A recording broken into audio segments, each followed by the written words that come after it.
Hello mga person! So for today's video, for today's ganap.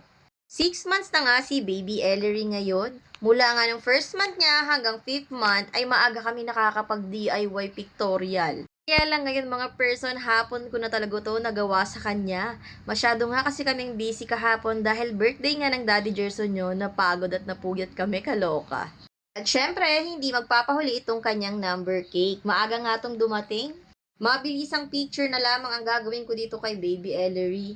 At dahil December nga ngayon, Christmas is coming, kulay green yung napili kong susuotin ni Baby Ellery ngayon.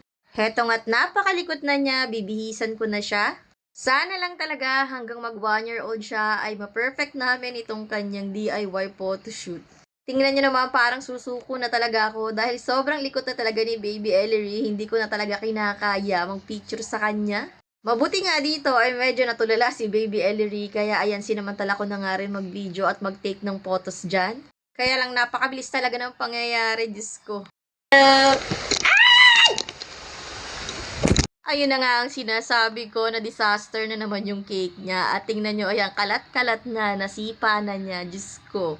At tingnan nyo naman kung gaano to kalikot, grabe tumatalon-talon pa. Pero mabuti na lamang din talaga kahit papano ay nakakuha ako ng ilang photos na maayos. Diyos ko po. Napaka-cute talaga na itong Baby Ellery natin. Tingnan nyo, pumirmi na siya dahil subo na niya yung kamay niya.